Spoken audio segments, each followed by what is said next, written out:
Assalamualaikum warahmatullahi wabarakatuh. Di sini saya telah menyelesaikan tugas video praktik konstruksi kerja kayu dengan menyelesaikan magang industri kayu yang dilakukan selama 5 minggu. Dimulai dari kegiatan pertama, yaitu penggunaan mesin circular saw feed table, yang dimulai dengan menyalakan terlebih dahulu alat mesin circular saw feed table, lalu dilanjutkan dengan pemotongan bagian sisi pinggir dari kayu yang diarahkan ke arah mata pisau pada mesin circular saw feed table. Pada penggunaan mesin tersebut dilakukan secara hati-hati dikarenakan mata pisau yang tajam yang dapat membahayakan tangan, sehingga diharuskan menggunakan alat pelindung diri yang lengkap serta cukup untuk melindungi kita dari segala bahaya.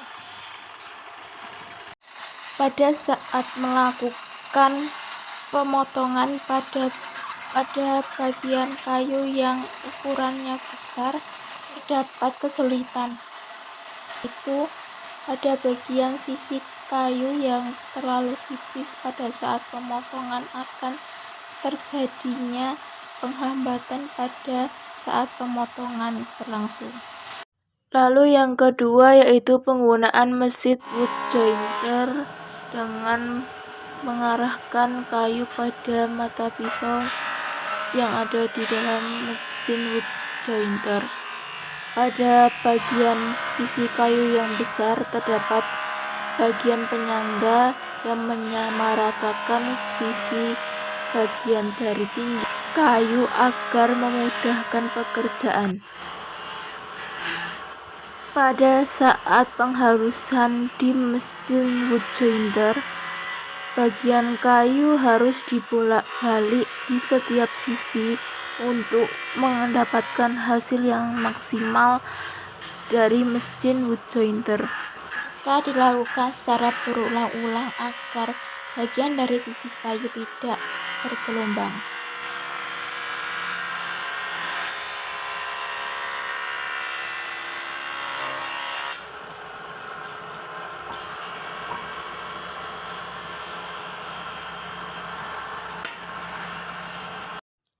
Kegiatan yang ketiga, yaitu penggunaan alat ukur voltmeter. Pengukuran dilakukan sesuai dengan gambar kerja serta dilakukan secara teliti dan hati-hati pada saat pengukuran, karena jika terjadi kesalahan akan berakibat fatal pada hasil produk. Selanjutnya, kegiatan keempat, yaitu penggunaan alat ukur penggaris siku. Setelah selesai mengukur kayu dengan menggunakan voltmeter, langkah selanjutnya yaitu pengukuran dilakukan menggunakan penggaris siku untuk menentukan jarak yang akan dibuat sambungan lubang pen dengan menggunakan mesin tatah bobok.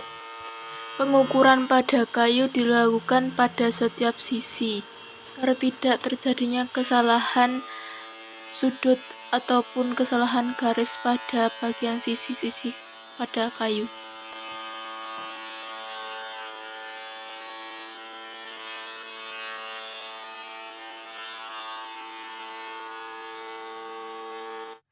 Kegiatan yang kelima, yaitu penggunaan alat perusut kayu.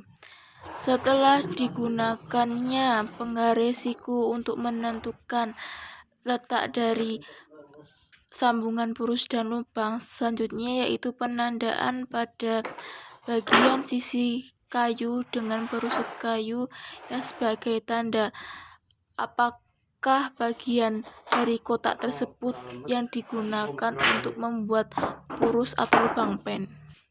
Selanjutnya yaitu penggunaan gergaji. Penggunaan gergaji ini yang dilakukan pada tanda yang telah disematkan pada bagian sisi kayu.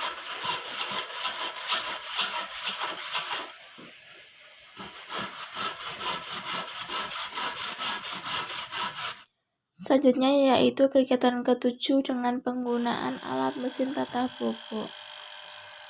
Berikut adalah cara bagaimana langkah menggunakan mesin tatah bobok yang dilakukan dengan menarik dan menurunkan tuas pada mesin tatah bobok dan menggeser-geserkan bagian dari sisi-sisi kayu untuk lebih mendekatkan pada mata pisau mesin tatah bobok.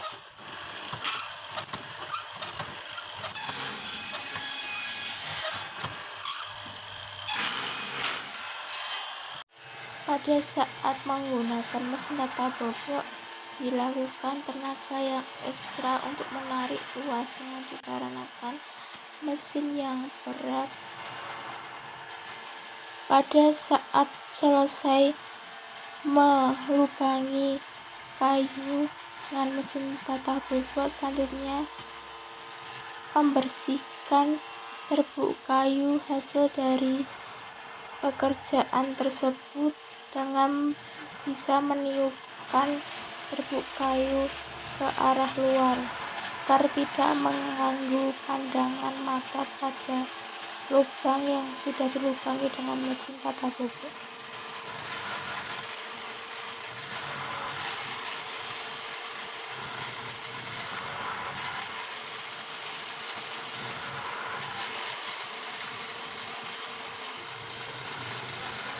Pada saat penggunaan mesin tatah bobok juga diharuskan posisi yang rileks dan nyaman. Berikut posisi yang rileks dan nyaman. Dan berikut adalah foto hasil dari penggunaan mesin alat tatah bobok. Yang ke-8 yaitu penggunaan alat mesin spindle. Berikut adalah cara penggunaan mesin alat spindle yang diarahkan kepada mata pisau pada mesin alat spindle.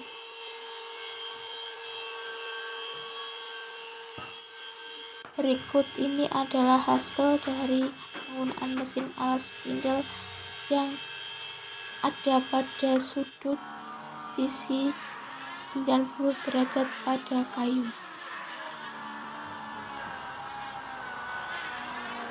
Pada saat penggunaan bagian sisi kayu yang besar, dilakukan kerjasama antar pekerja yang sebagai pemudah dalam melakukan pekerjaan.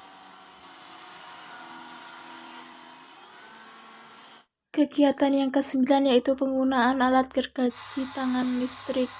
Ketika sudah dilakukan pengukuran pada kayu, maka dilakukannya pemotongan pada kayu sesuai dengan ukuran yang telah ditetapkan dan direncanakan pada gambar kerja.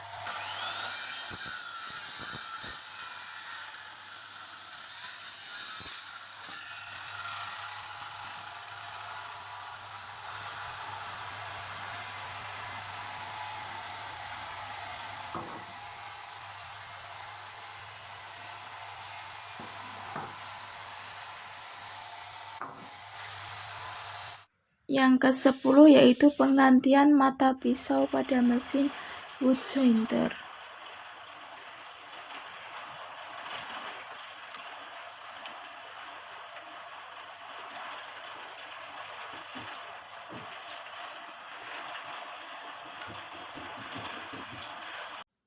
Kegiatan yang ke-11 yaitu pembuatan sambungan kurus dan lubang. Yang dilakukan yaitu pertama, menggergaji pada bagian sisi kayu yang di ujungnya untuk membuat sambungan kurus dan lubang. Pada saat penggergajian kayu tersebut, sebelumnya kayu telah ada tanda berupa pensil ataupun ballpoint yang sesuai dengan gambar rencana.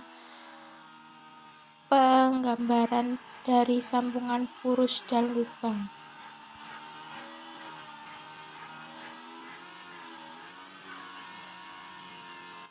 Penggergajian dilakukan secara hati-hati dan teliti, sehingga penggergajian dapat pas pada penggambaran tanda pada kayu.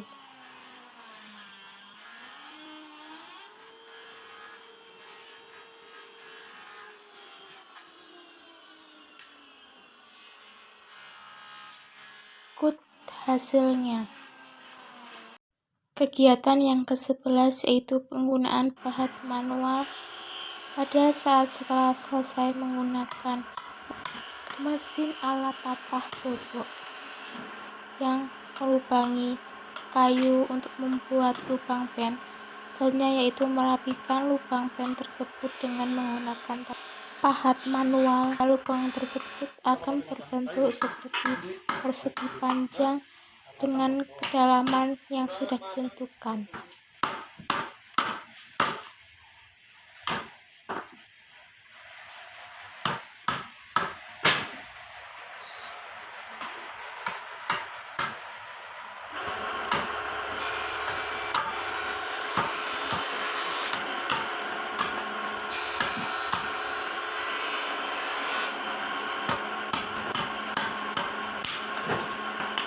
Kegiatan selanjutnya yaitu penggunaan alat mesin hitam listrik. Setelah selesai membuat sambungan pada purus dan lubang di setiap ujungnya, maka kegiatan yang selanjutnya yaitu penghalusan pada bagian sisi-sisi kayu agar lebih halus dan tidak ada gelombang yang terdapat pada kayu. Dilakukan secara berulang-ulang untuk mendapatkan hasil yang maksimal. Tak lupa juga setelah selesai pada penyambungan bagian sisi kayu yang akan dibuat kusen jendela, maka tahap selanjutnya yaitu tetap pengetaman yang dilakukan pada bagian sisi sudut kayu agar membentuk suatu kayu yang memiliki sudut pada bagian sisi kayu sesuai keinginan. Berikut adalah hasil kayu setelah dilakukan pengetaman, terlihat lebih halus dan lebih terlihat pada sudut kayu. Kegiatan yang ke-13 yaitu pembuatan kupingan kayu pada kusen jendela.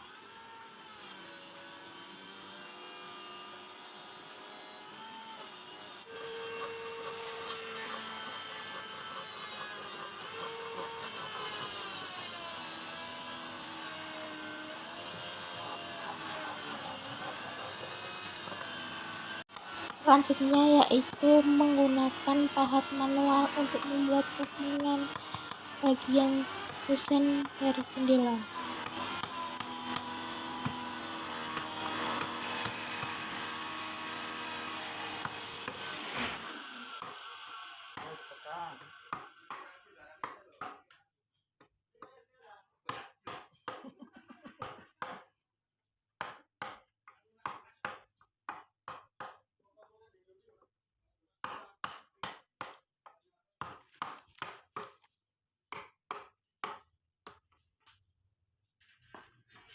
Berikut adalah contoh dari kupingan kusen jendela.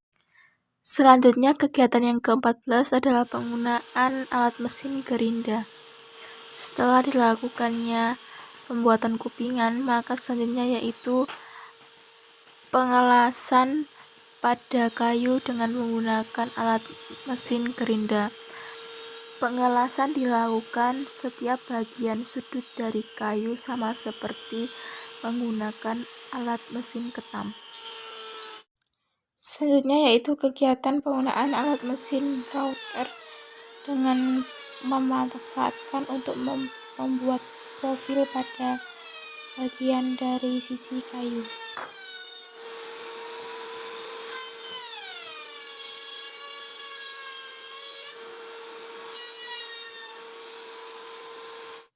Selanjutnya yaitu pembuatan proses finishing daun jendela. Kegiatan pertama yaitu pemasangan alat klem pada kayu agar tidak kemana-mana. Bagian sisi kayu tersebut akan menjadikan kayu tersebut pada tempat posisi dan stabil. Selanjutnya membuat lubang dengan menggunakan bor listrik untuk melubangi bagian sisi kayu yang akan dipasangi paku kayu yang sebelumnya telah diraut dengan menggunakan pahat manual. Pemasangan dilakukan memanfaatkan palu, sama seperti memasang paku pada umumnya. Paku kayu dipastikan untuk menembus bagian sisi luar dari kayu. Yang selanjutnya yaitu melepaskan paku kayu dengan menggunakan pahat manual. Selanjutnya, proses penggergajian pada kelebihan bagian dari sisi kayu.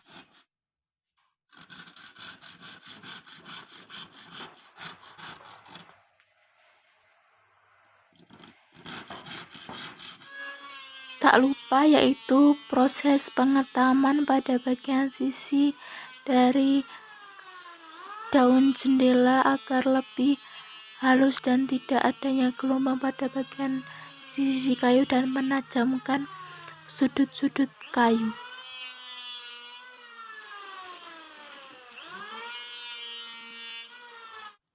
Kegiatan yang ke-17 yaitu proses pemasangan sambungan purus dan lubang.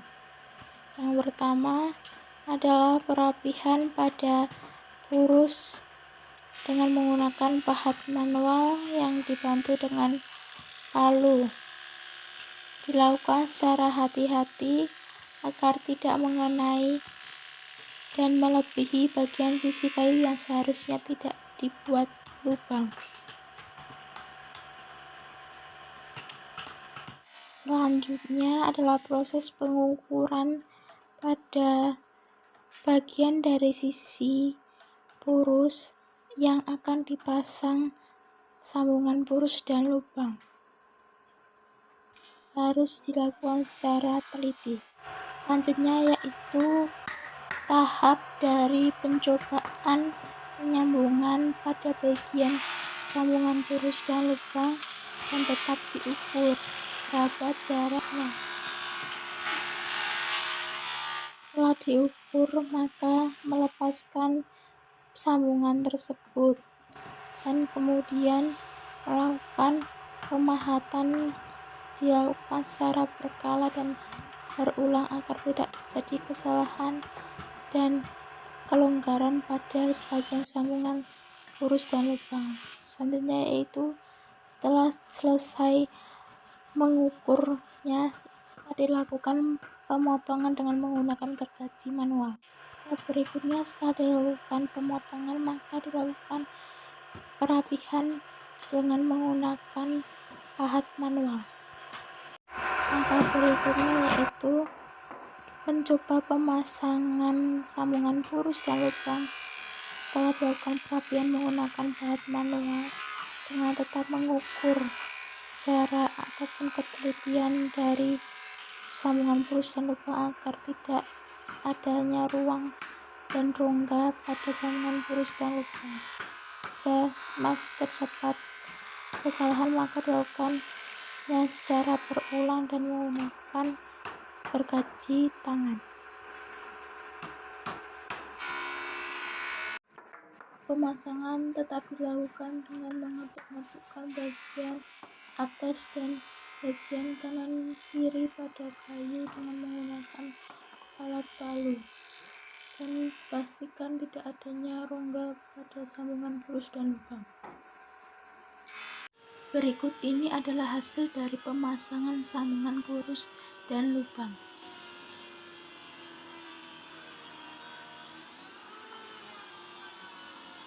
Kegiatan yang selanjutnya yaitu pembuatan meja siswa.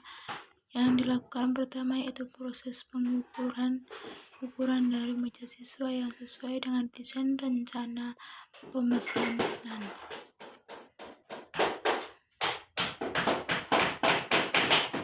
Selanjutnya yaitu pembuatan sambungan purus dan lubang dengan dua sisi. Dikarenakan bentuk dari meja sambungan purus dan lubang merupakan bentuk sambungan yang pipih. Pada saat menyambungkan bagian dari sisi meja, berbeda halnya dengan sambungan purus dan lubang pada bagian kusen, daun jendela ataupun pintu yang berbentuk seperti persegi panjang. Pada saat perapian sambungan purus dan lubang dilakukan perapian dengan menggunakan dua pahat dengan jenis yang berbeda. Selanjutnya yaitu penyambungan purus dan lubang dengan perapihan pada bagian ujung sambungan dengan menggunakan gergaji tangan. Dilakukan secara manual.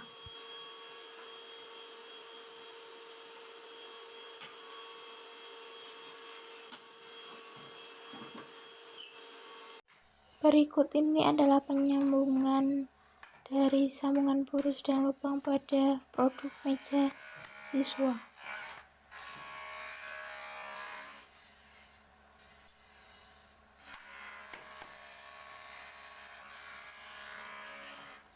Selanjutnya yaitu pemasangan paku kayu pada sisi bagian meja siswa.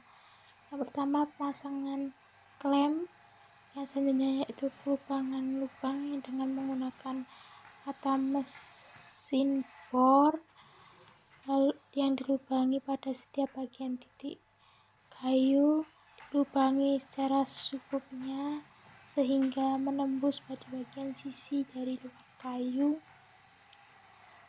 Selanjutnya dilakukan pemahatan penajaman pada bagian sisi kayu yang akan dijadikan paku dengan menggunakan pahat manual. Kegiatan pemasangan paku kayu.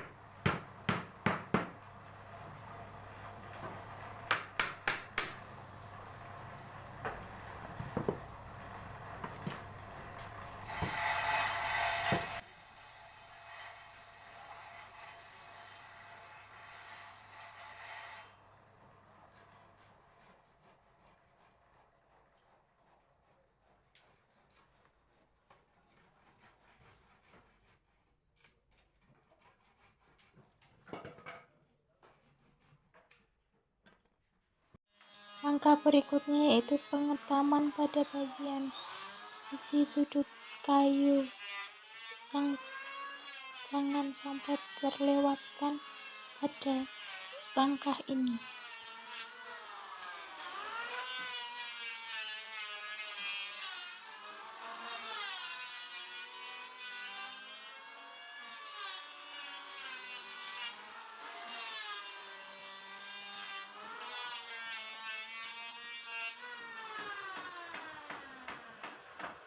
Setelah itu dilakukan pemasangan paku dengan menggunakan palu pada bagian sisi alas meja yang dilakukan secara memutari meja tersebut.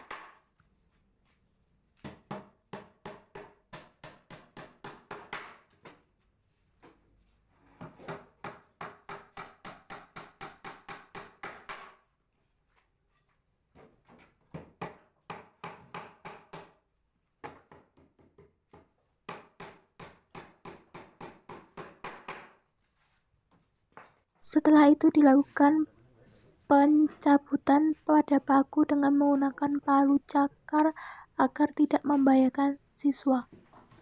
Pada saat melaksanakan praktik magang selama 5 minggu, saya melakukannya dengan mandiri sendiri, tidak ada teman yang akan meminta tolong untuk memfotokan pada dokumentasi pada saat saya melakukan praktik magang di konstruksi kayu UD Savitri. Terima kasih dan mohon maaf jika ada kesalahan kata yang tidak disengaja. Wassalamualaikum warahmatullahi wabarakatuh.